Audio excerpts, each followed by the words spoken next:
Hi,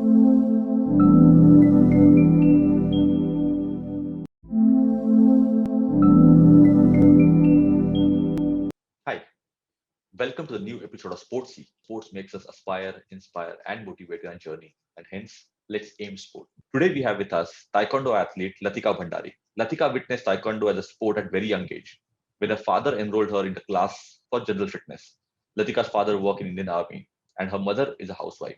She also has an elder brother who is an MTech graduate, and actually, her motivation to come into Taekwondo. She followed him for his Taekwondo classes when he used to go for it during his school days. Latika started playing sports competitively in 2004, being only 10 years old, and won her first medal when she was in class 10. This inspired her to pursue professional sport as a career. She has currently taken break from her studies post a 12th grade to focus on more and more in a sporting career in Taekwondo. But she aspires to come back and finish her education. Apart from her sporting career, Latika is very vocal about issues concerning women's health and is an advocate for empowerment of women. We have with us South Asian gold medalist, a Go Sports Foundation athlete, Latika Bhandari. Thank you for liking, thank you for watching, and thank you for sharing. But please do subscribe on our channel, Sportsy Says, and help us spread the word about Sportsy. We go with the same handle, Sportsy Says, across all social media platforms. Our today's episode is in association with Go Sports Foundation. Go Sports Foundation is a national award-winning non-profit organization working towards the development of some of the India's talented, emerging and elite athletes, competing across Olympics and Paralympic disciplines through their athlete scholarship and knowledge building program. Go Sports Foundation is joined by former Indian cricket captain Rahul Dravid and All India badminton champion Pulela Gopichand as their board of advisors. Go Sports talks about their vision as they have directed their projects and initiative towards enabling sports excellence. And they work with the mission is to use sports excellence as a vehicle for social change and tool to improve the lives of individuals, communities, and the state of our nation. At the National Sports and Adventure Award distributed on 29th August 2019, by Honorable President of India, Go Sports Foundation was awarded with the Rashtriya Khel Protsahan Puraskar under the category of Identification and Nurturing of Budding Young Talent. Donate now and help Go Sports Foundation create more sporting champions from India. Who knows? The next Indian athlete standing on the podium at the Olympics or Paralympics could be there because of your support. To get involved and donate for the cause, you can visit www.gosportsfoundation.in. Click on Get Involved and you will be directed to Donate Now page. For any queries or to get in touch with more programs with Go Sports Foundation, you can also write to foundation@gosports.in. You will find a donation link in the description of our episode. Please donate now and contribute towards making India a sporting nation. Hi, Latika. Great to have you on our show, Sportsy, where we talk about how the sports has aspired, inspired, and motivated you and people around you. So I really want to thank you to be part of this and also Go Sport to making this thing happen. Uh, Yeah. it's wonderful to have a contact sport female athlete and who जिन्होंने अलग अलग level पे अलग अलग medals लिए हुए हैं, latest being the south Asian championship is but हम लोग उसके बारे में बात करेंगे. पहले जानेंगे लतिका को ताइक्वांडो में इंटरेस्ट कैसे हुआ और लतिका भंडारी कौन है.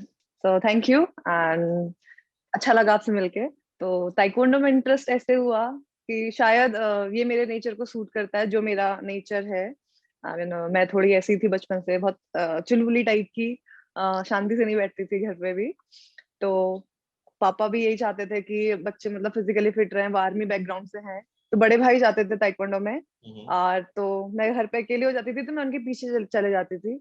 और क्लास में जब वो सीखते थे तो मुझे बैठना होता था या फिर मतलब कुछ भी, बट मैं वहाँ पे जितने भी सीनियर्स होते थे, जो भी कोचेस होते थे, मैं उनको मारते रहती थी. वो कोई किक चलाता था तो मैं देख देख के करते रहती थी. फिर हमारे कोच ने बोला मेरी मॉम को कि आप इसको भी मतलब सिखा दो, बच्ची है बट जब अभी तो कम्पीट करने की उम्र नहीं है, बट बाद में करेगी, अच्छा है अभी सीखती भी रहेगी. तो बस ऐसे ताइक्वांडो इंट्रोड्यूस हो गया मेरे से, मतलब मुझे. और फिर मतलब जो एनर्जी थी, एक्स्ट्रा एनर्जी जो मैं घर पे या फिर बाहर लोगों के साथ कुछ भी ऐसा कुछ करती थी काम, मतलब कुछ भी वो शैतानियां तो वो मॉम के लिए भी कम हो गई. तो मॉम ने बोला अच्छा है ताइक्वांडो ही सीखो आप लोग, रोज एक घंटा वहीं रहो. तो बस ऐसे ताइक्वांडो जर्नी स्टार्ट हुई. लतिका भंडारी एक पहाड़ी लड़की है जो उत्तराखंड नैनीताल से बिलोंग करती है. और अपने स्पोर्ट्स करियर के लिए जिसमें मेरे को मेरे घर वालों ने बहुत सपोर्ट किया, मेरी मॉम ने खास करके, मेरे भाई ने मुझे बहुत सिखाया।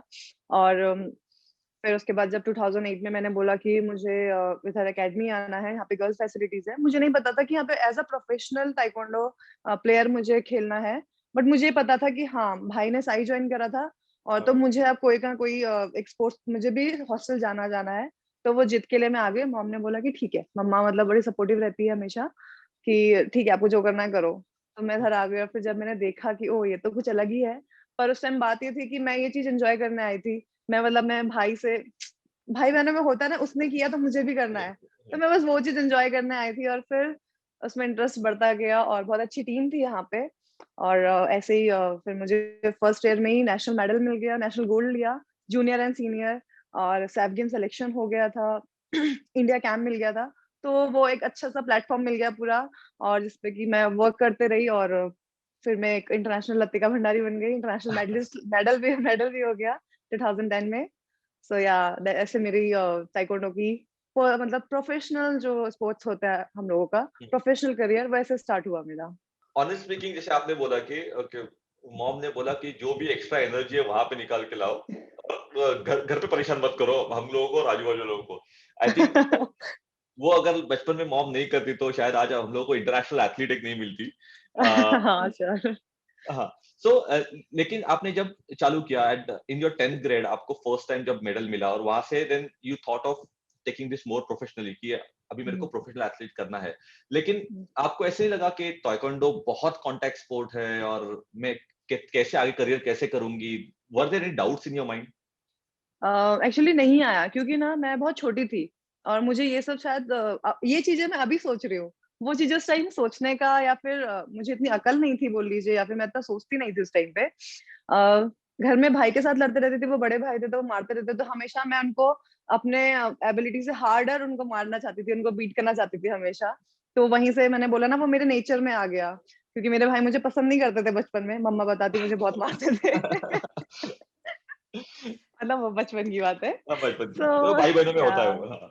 हाँ, तो वो उस टाइम ऐसा था। और वो फिर लेकिन मैं जब यहाँ पे आई प्रोफेशनली, तो मुझे पता नहीं था कि मैंने प्रोफेशनली स्टार्ट कर दिया, क्योंकि जब मैं यहाँ आई तो यहाँ इंडिया कैंप लगा हुआ था, और वो मेरे लिए बहुत अच्छी बात थी। जिन लोगों के नाम सुने हुए थे, जिनको नेशनल्स में देखते थे भैया, मतलब बड़े सीनियर लोग, फीमेल मेल जिनको देखते थे, उनके साथ ट्रेनिंग करने का मौका मिल रहा है।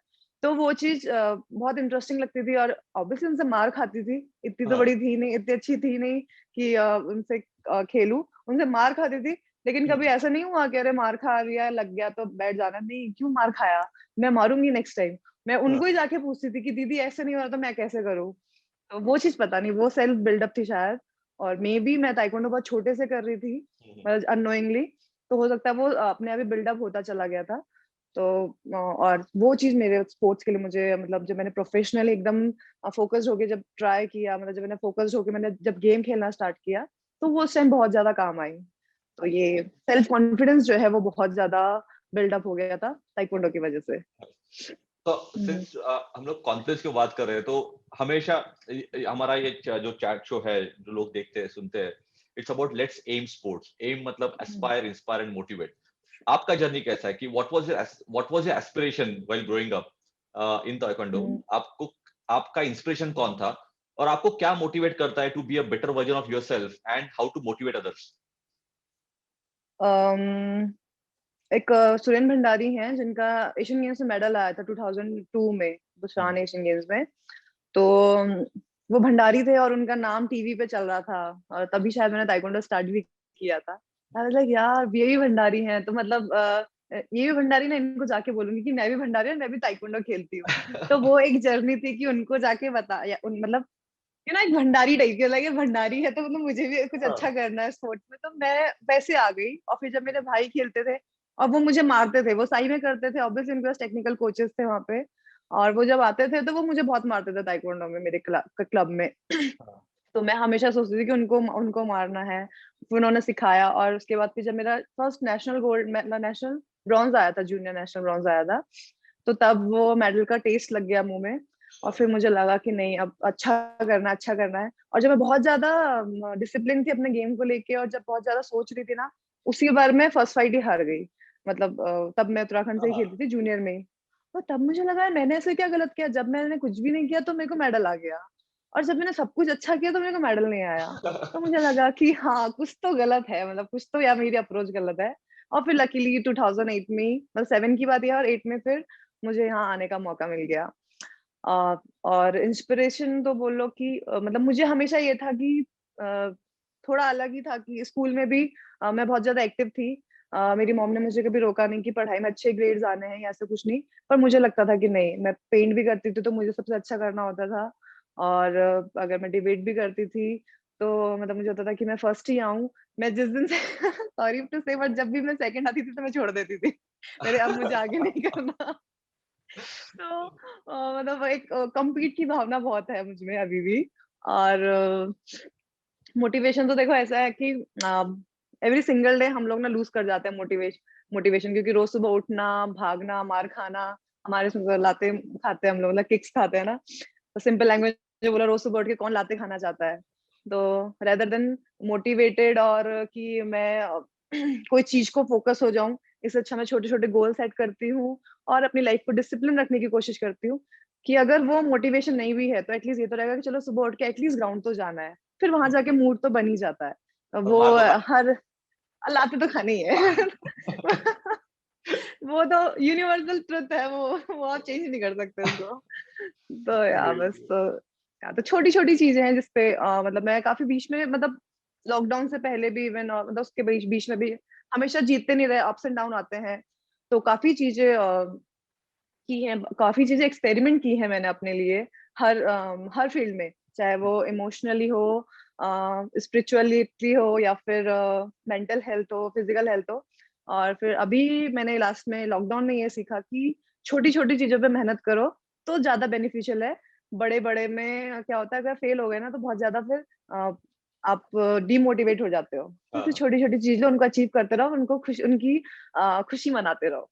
तो ये चीज शायद मेरे अभी अच्छा चल रहा है। Very good, and I think that shows the right attitude and cheerfulness in you कि enjoy the small thing, जो छोटी छोटी चीजें मिलती है वो enjoy या करो, वो celebrate करो, उससे सीखो। और मतलब वो बोलते हैं ना कि एक वॉर जीतने के लिए छोटे छोटे बैटल जीतने जरूरी होते हैं। तो एग्जैक्टली। हाँ। It's a very very good. आपने बहुत बहुत क्या बोलते हैं सहजता से कह दी, लेकिन it was a very wonderful thing that you said.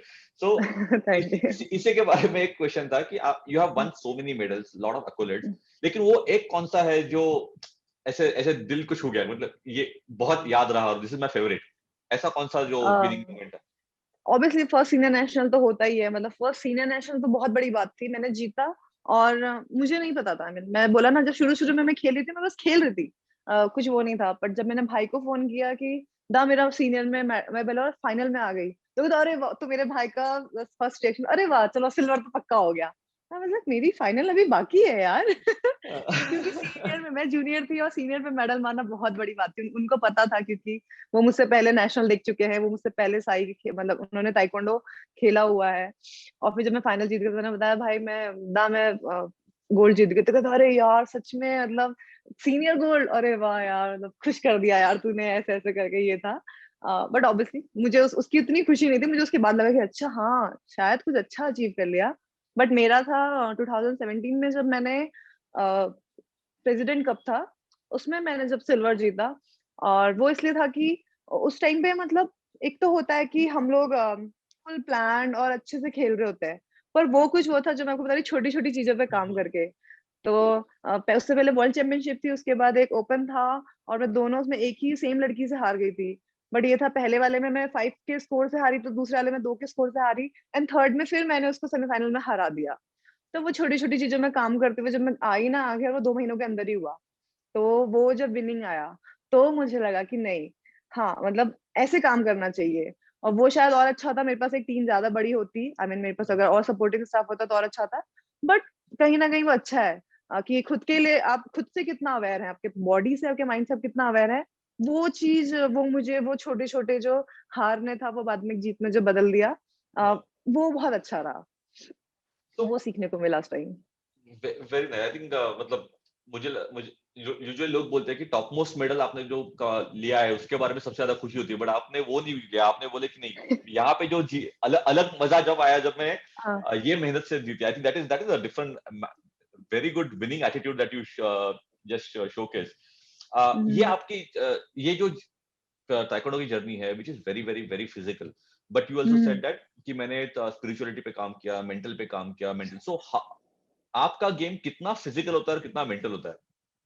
अ, अगर आप ऐसे देखोगे नॉर्मली, अगर कोई मतलब कोई नॉन स्पोर्ट्स पर्सन देखता है तो उसको लगेगा अरे मतलब 80% तो फिजिकल है, 20% मेंटल है, बट नहीं, मैं बोलूंगी 50-50। और आप मेंटल को तो और ज्यादा दे सकते हैं, क्योंकि जो माइंड गेम है, जो हम लोग स्ट्रेटेजी बनाते हैं ना, वो ज्यादा इम्पेक्ट करता है। मैं आपको सब बताती हूँ क्यों। क्योंकि मैंने देखा है कि मेरा फाइट में कभी स्टेमिना लूज नहीं होता है।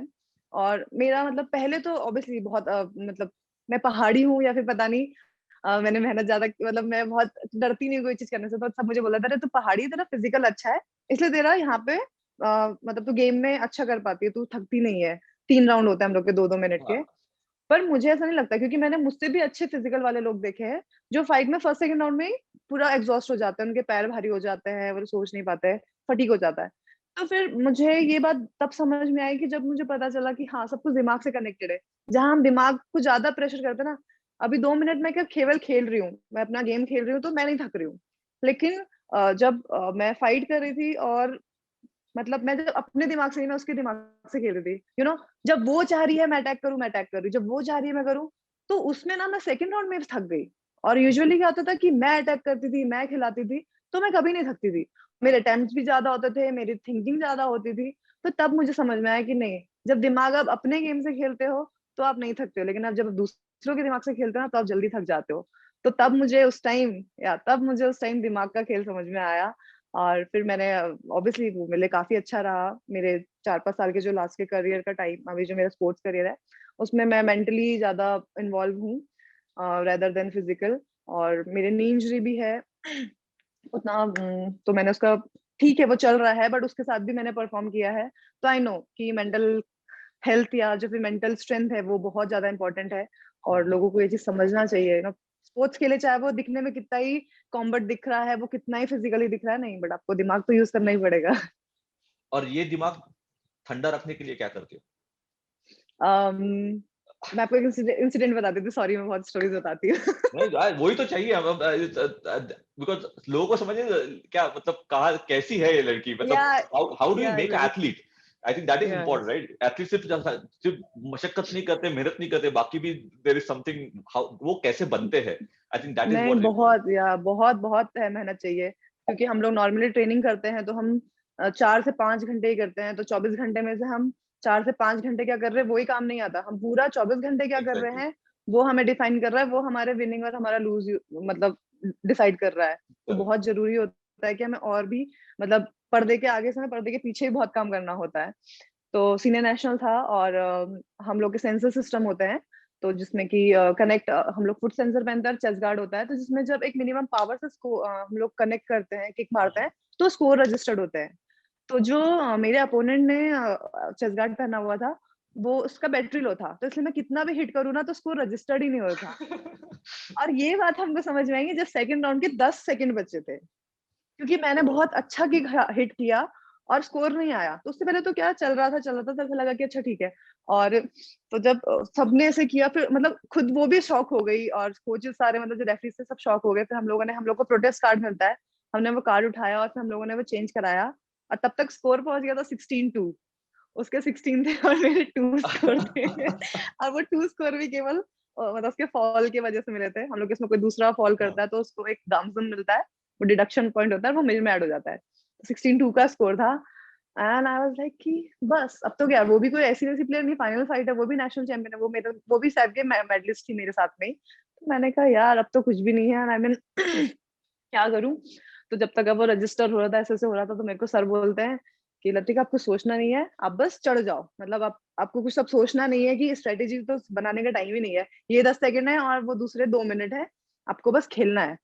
मैंने कहा ठीक है। फिर मैं से थोड़ी देर मुड़ी है, मैं सबको देख रही हूँ, तो मैं थोड़ी देर में देखा पूरा स्टेडियम, मतलब हम लोग के मैट एरिना के सामने पूरा ऐसे पूरा सब इधर है, सारे 6 कोर्ट लगे हुए थे, 6 एरिनास सारे रुक गए। और वो इधर देख रहे हैं, और तब मुझे रियलाइज हुआ कि ओह इतना कुछ चल रहा है क्या मेरे आसपास। हाँ, आई वाज लाइक, तो फिर मैंने एकदम से पैनिक हो गया, मैंने कहा ये क्या हो रहा है यार। तो जब मुझे फिर वो बांधने लगे तो मेरे स्टूडेंट बैठे हुए थे, तो वो मुझे इधर साइड पे, तो मुझे बोलते हैं मैम मैम कम ऑन ऐसे। तो मैंने कहा शक्ल देखा, मैंने कहा नहीं यार, मतलब ये तो नहीं हो सकता। आई मीन ठीक है अगर हार भी जाऊं, लेकिन आज अगर आज अपने लिए अपने को सेटिस्फाई नहीं कर पाए ना, तो कुछ नहीं होने वाला। तो मैंने बस 3 बार ओम बोला, क्योंकि मैं योगा प्रैक्टिस करती हूँ अभी भी, और उस टाइम पे भी कर रहा था। तो मैंने 3 बार ओम बोला, and I feel very relax. वो सब एकदम से वैनिश हो गया, जो भी इतना पैनिक सब हो रहा था। एंड मैं गई, और वो फाइट मैंने फिर 25-24 के स्कोर से जीत लिया। तो वाओ, दैट वाज लाइक या, और इतना काम मैंने कभी नहीं खेला, इतना हाँ, काम ली, इतना स्कोर डिफरेंस के बाद। तो तब मुझे समझ में आया कि नहीं, जो ये ओम वर्ड है ना, और जो मैं खुद को बोलती हूँ कि नहीं नहीं लतिका कोई बात नहीं कर लेगी, जो ये चीज मैं बोलती हूँ ना, वो बहुत ज्यादा अच्छी है, बहुत ज्यादा इम्पैक्टफुल है मेरे लिए। और वो सच में, वो जो ओम वर्ड था, उस टाइम जब ओम बोला ना 3 बार, और मतलब पूरा ऐसे से ऐसे हो गया था मेरा, जो हाइप यहाँ चल रहा था वो यहाँ, उसके बाद अच्छे से गेम करा, बहुत नॉर्मल उसको अच्छे से बनाया। मुझे पता है वो क्या खेल रही है, 2 मिनट में सब देख लिया, उसको बनाया, उसको मारा, और बस जीत गई। wow. This is so amazing and it shows the power of your mind. In या, fact, जो and आप ऐसे नहीं एंड कि यू सिर्फ बोलने की चीजें नहीं है, आपने एक करके दिखाई है, ऐसे नहीं क्या सिर्फ बोलने करके का। दिखाया। एक्चुअली मैंने करके दिखाया नहीं, एक्चुअली मैंने करके खुद को फील किया, मैंने एक्सपेरिमेंट किया है। या तो हाँ, ये is kind of my experience, and मतलब काफी ट्रिक्स हैं, हम लोग साइकोलॉजी सेशन लेते हैं, हम लोग योगा करते हैं, मैं वीडियोस देखते हैं, पर हमें पता होना चाहिए कि आपके लिए क्या काम कर रहा है। correct. वो चीज अपने आप को इन्वेंट करना, खुद से अवेयर होना, और जब ऑफ सीजन हो ना, ये सबको एक्सपेरिमेंट करो खुद पे, तो आपको पता चल जाएगा। Yeah, seriously.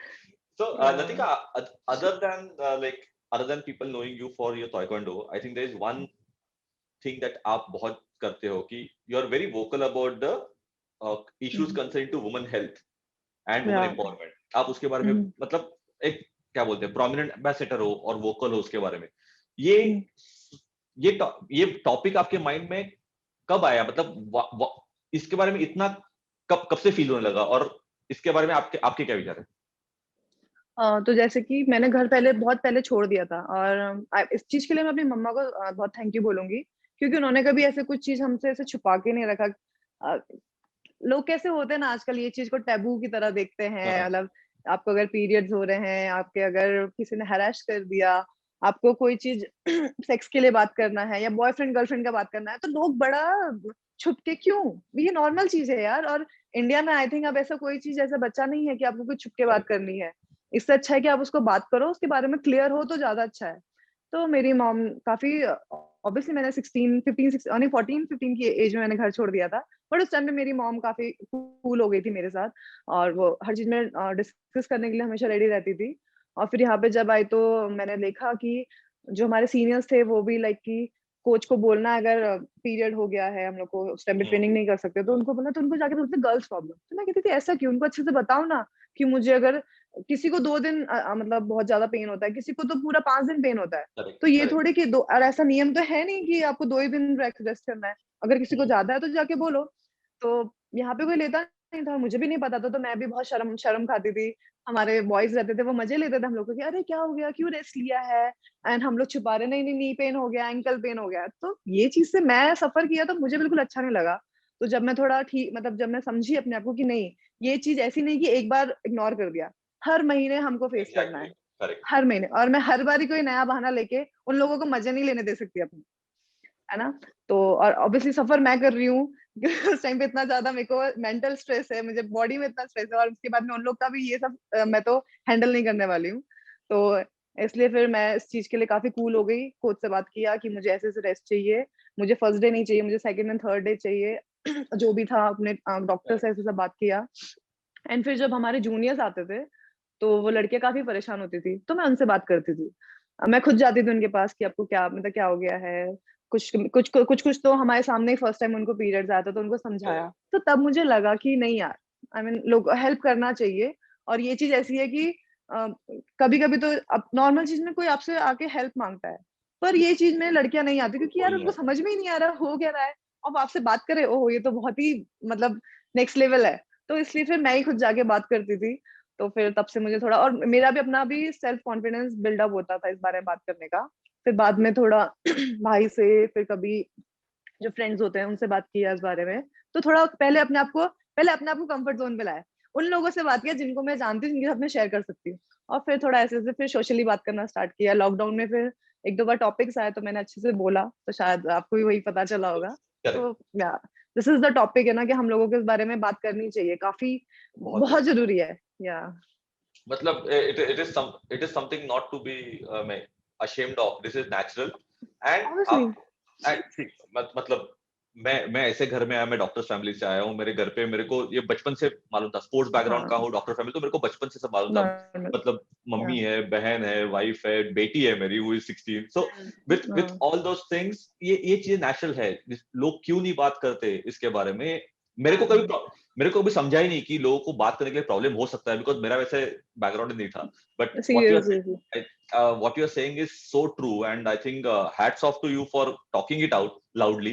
And thank you. जैसे जैसे अभी मैंने बोला कि पीवी सिंधु का जो स्टेफ्री का या विस्पर का कोई एक कमर्शियल आया था, हाँ, सो इसके बारे में दिस सो इम्पोर्टेंट। आज तक हम लोग हमेशा देखी कि एक लड़की है, मॉडल है, और वो व्हाइट पैंट में घूमती है, और स्टेफ्री विस्पर का ऐड हो गया। बट जब वैसे ही क्यों दिखाना है कि जब एक पीवी सिंधु जो 6-6 घंटा प्रैक्टिस करती है, exactly.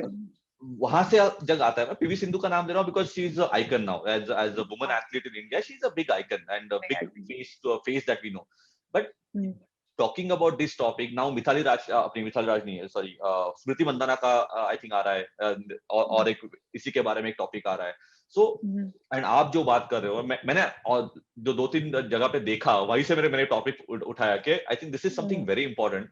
And you coming from a pahadi background and all those things, yes there are, वहां पे भी थोड़ा कंजर्वेटिव साइड हो सकता है, लेकिन आप ओपनली बोलते हो तो आपको क्या लगता है कि अगले 5-6 साल में, जब तक जो आगे की जो भी है, what is the change that you want to bring to women in sports and overall women hygiene and empowerment? आपकी तरफ से क्या करना है आपको?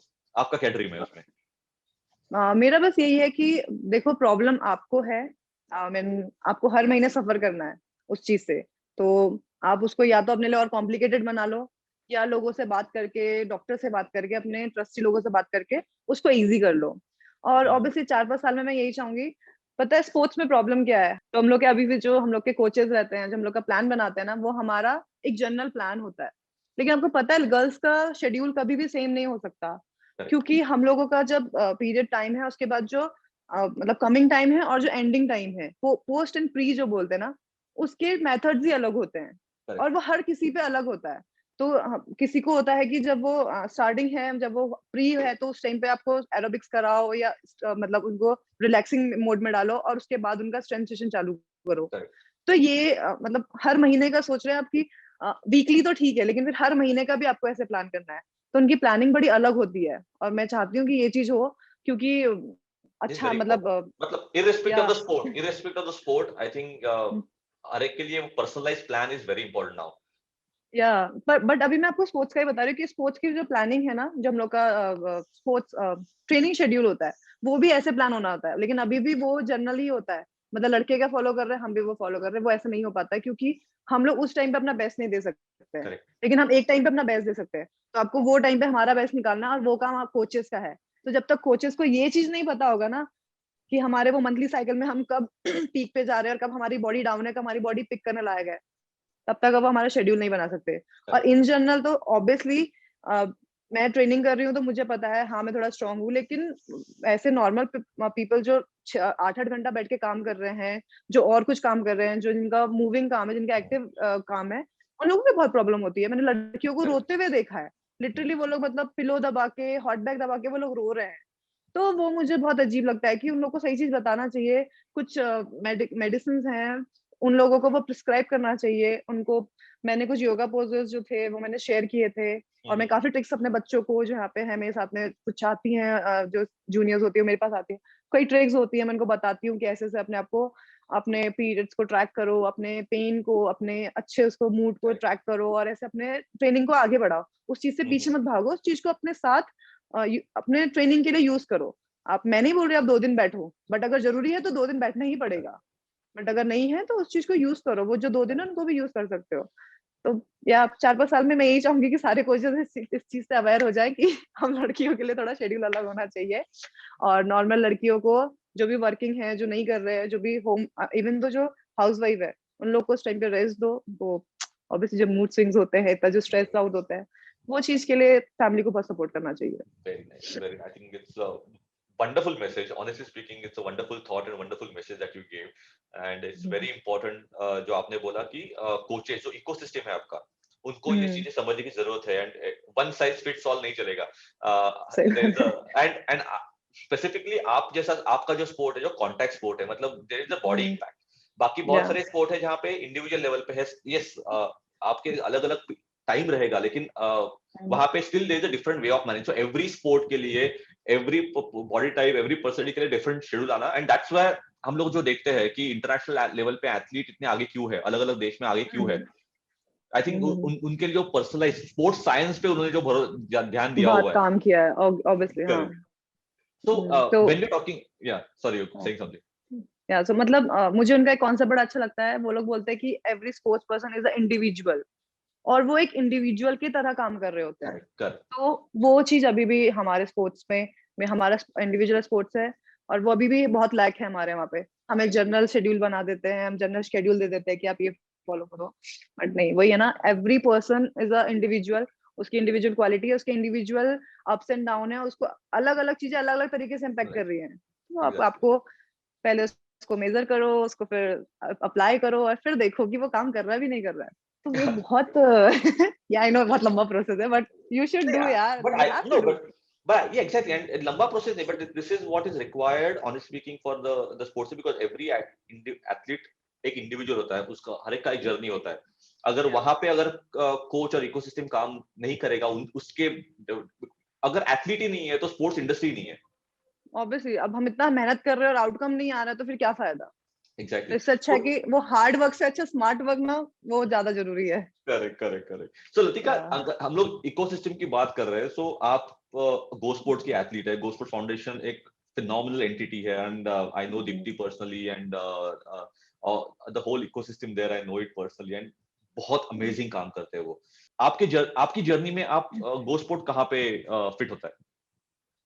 एक्चुअली बहुत ज्यादा मैं बोलूंगी शायद, क्योंकि क्या हुआ, अच्छा स्पोर्ट्स करा, अच्छा अचीवमेंट किया, बहुत अच्छा नाम लिया सब, मतलब जब नेशनल में जाते हैं या फिर किंग जाते हैं तो बहुत अच्छे सब लोग प्रेज करते हैं।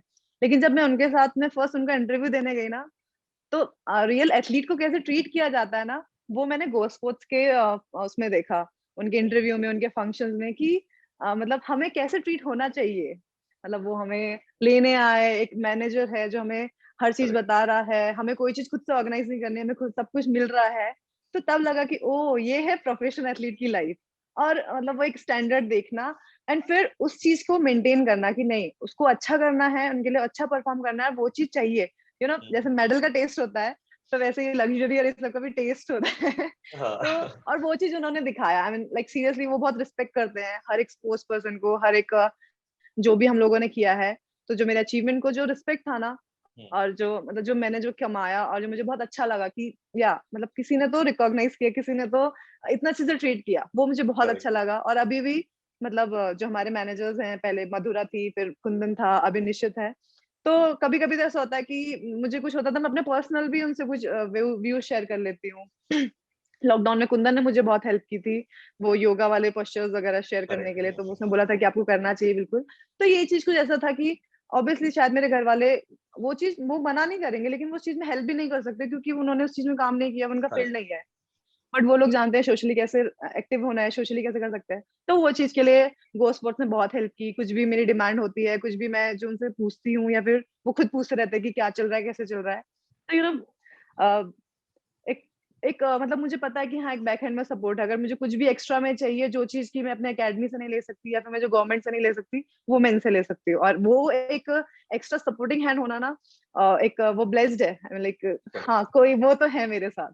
तो वो चीज गो स्पोर्ट्स में ध्यान, like I am very thankful to him, all of them. बहुत सपोर्टिंग स्टाफ है। और जो इतना मैं बोल पा रही हूँ, और जो मेरी पर्सनैलिटी में थोड़ा बहुत जो चेंजेस है, क्योंकि मैं पहले थोड़ा बहुत प्रिजर्व टाइप थी शायद, मैं बहुत कम बातें करती थी, मुझे सब लोग रूड बोलते थे।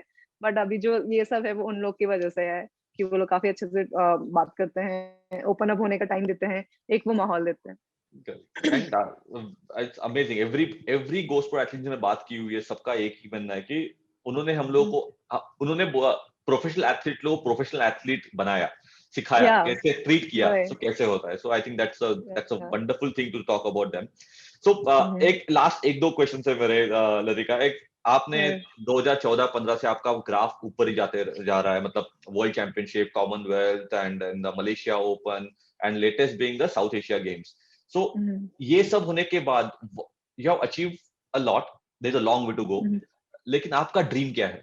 इसके आगे अभी तो बस मेरा एक ड्रीम है कि अभी एशियन क्वालिफिकेशन है और मुझे उसमें अपना अच्छा करना है। आई वांट टू क्वालिफाई, क्योंकि जो एक चीज है, मैंने 12 साल जो मेरा प्रोफेशनल करियर हो गया है, तो मैं चाहती हूँ कि मैं हो सकता है मेरा लास्ट शॉट हो, या फिर हो सकता है मैं आगे नेक्स्ट 4 ईयर और खेल लूँ, वो तो सब सिचुएशन पे डिपेंड करेगा। तो बट अभी जो है कि बस मुझे यही करना है। एंड एक ताइक्वांडो के लिए ना एक बहुत अच्छा प्लेटफॉर्म खोलना है, क्योंकि गेम बहुत अच्छा है, इंटरनेशनली बहुत ज्यादा सिस्टमैटिक है, लेकिन इंडिया में कहीं ना कहीं अभी भी थोड़ा फेडरेशन और ये सब फंडिंग का इश्यूज है। वो सब खुल जाए तो आई मीन हमारे, क्योंकि इंडिया में टैलेंट की तो कमी है नहीं, एज यू नो, इतना ज्यादा लोग है, इतने ज्यादा लोग हार्ड वर्क करते हैं। तो बस मैं यही चाहती हूँ कि मैं स्पोर्ट्स को एक अच्छी वो दूं। एंड काफी लोग बोलते भी हैं कि हाँ आप कर रहे हो, पर मुझे ऐसा लगता है कि नहीं, मुझे भी और करना है। तो बस आई वांट टू डू, मुझे बस अच्छा करना है, उसकी कोई लिमिट नहीं है, बट अच्छा करना है, रोज अच्छा करना है। वही, मतलब एक तिरंगा कंधे पे लेना है, पोडियम पे खड़े रह के नेशनल एंथम सुनना है, ये तो हर एक ऑब्वियसली एथलीट वो इसी के लिए बड़े जीता है। वो तो ड्रीम है। Wish you all the best कि ये ड्रीम आपका हमेशा पूरा होता रहे एंड आप इंडिया के लिए और अलग अलग एक्कोलेट लाते रहे। अभी एक थैंक थोड़ा यू। सा दूसरा है, अगर आप ताइक्वांडो नहीं खेलती तो कौन सा स्पोर्ट खेलती? और कौन सा स्पोर्ट्स? यार स्पोर्ट्स का तो पता नहीं, बट मेरे पापा चाहते थे कि मैं आईएएस ऑफिसर की तैयारी करूं, और मुझे पढ़ने में काफी इंटरेस्ट भी था पहले 10th तक। उसके बाद तो स्विच हो गया ऐसे पाथ एकदम। स्पोर्ट्स मे बी फुटबॉल, मुझे ओके, फुटबॉल भी काफी अच्छा लगता है या। Okay, good good. ऐसे ही पूछना था। एंड सोशल मीडिया के बारे में आपका क्या ख्याल है? You are a new age athlete, सब लोग सोशल मीडिया पे होते या हैं, रील्स डालते रहते हैं, ये अलग अलग ट्रेनिंग डालते रहते हैं, मस्ती मजाक होते रहता है आपके ग्रुप में। सो आपका क्या, do you think it's a blessing और इट्स अ डिस्ट्रैक्शन? ओके, वैसे फिलहाल मैंने इस चीज को भी मैंने एक वीडियो देखा था, मुझे काफी रिलेटेबल लगा, मैं आपको बताऊंगी। बट जो सोशल मीडिया मैंने स्टार्ट किया वो लॉकडाउन में स्टार्ट किया। उससे पहले मतलब साउथ एशियन गेम्स था, फिर घर था, तो काफी कुछ अपने अपने घर की पोस्ट डाली, ये सब हो रहा था। बट फिर जब लॉकडाउन था, काफी टाइम था, तो क्या करूं, चलो यही कर लेते हैं, सोशल मीडिया करा, ये करा। उस टाइम पे वेरीफाइड हो गया अकाउंट, और काफी फिर लोग भी काफी पूछना चाह रहे थे कि कैसा कैसा था, तो काफी क्वेश्चन आंसरिंग करे, तो काफी अच्छा था सोशल मीडिया। लेकिन जब फिर नॉर्मल लाइफ आने लगी ना, तो उस टाइम में थोड़ा सा वो हो गई थी डिस्ट्रैक्ट, कि यार नहीं, मैं एक्चुअल में क्या कर रही हूँ, सोशल मीडिया में क्या कर रही हूँ, सच बता रही हूँ, वो थोड़ा अलग होता है। हम लोग नॉर्मली, मैं आज लो फील कर रही हूँ तो मैं वो नहीं डाल सकती, आज मैं बहुत ज्यादा एक्साइटेड हूँ तो शायद मैं वो भी नहीं डाल सकती। वो एक मेंटेन करना होता है, वो मुझे शायद वो फेक पर्सनालिटी बनाना है, क्रिएट करना, वो मुझे पसंद नहीं है। तो इसलिए मैं कभी कभी एकदम ऑफ हो जाती हूँ, कभी कभी एकदम ऑन हो जाती हूँ सोशल मीडिया में भी। और ठीक है, तो मैं सोशल मीडिया को ज्यादा बॉदर नहीं, मतलब उसको इतना ज्यादा प्रायोरिटी नहीं रखती। सेकंड, मन है तो चला लिया, नहीं है तो नहीं चलाया। और अभी मैंने लास्ट एक वो देखा था, रणबीर इलाहाबादिया, बियर बाइसेप्स करके एक वो है, या तो उसने बोला था, मैंने उसका वो सुन रही थी, एक वीडियो था, उसमें वो बोला था कि सोशल मीडिया वो है कि जो आपको रिफ्लेक्ट करता है। और मुझे वो बहुत ज्यादा सही लगा, क्यों? क्योंकि हम वही चीज इंस्टाग्राम में आप देख लो, हम जो जो चीज देखेंगे बाद में सजेशन में वही चीज आता बराबर है। है ना? तो अगर हम नेगेटिव देखेंगे तो नेगेटिव सजेशन आ रहे हैं, पॉजिटिव देखेंगे तो पॉजिटिव सजेशन आ रहे हैं, किसको फॉलो कर रहे हैं। तो मुझे वो बहुत अच्छा लगा। एंड ये मैंने ज्ञान अपने बच्चों को भी दे दिया ऑब्वियसली, मतलब मैं कोच भी हूँ यहाँ पे, ये और मैंने बच्चों को भी बोला कि आप जो भी कर रहे हो, बट कुछ कुछ अच्छा ऐसे अकाउंट है जिनको आप चाहते हो तो उनको फॉलो करो, एटलीस्ट कुछ नहीं तो दिन का एक अच्छा कंटेंट भी देख लोगे तो शायद अच्छा लगेगा। तो सोशल मीडिया को आप जैसे भी यूज करना चाहो, अब टेक्नोलॉजी तो यही है, आप उसको कैसे यूज कर सकते हो वो आप पे डिपेंड करता है। कोई नहीं डिसाइड करेगा वो अच्छा है बुरा है, आप ही उसको डिसाइड करने वाले हैं, क्योंकि ऑब्वियसली वो आप ही का रिफ्लेक्शन है। Very nice, very nice. So my last question Ritika, I think आपके साथ मैं और 2-3 घंटा बात कर सकता हूँ, लेकिन अभी के लिए मुझे भी लग रहा है।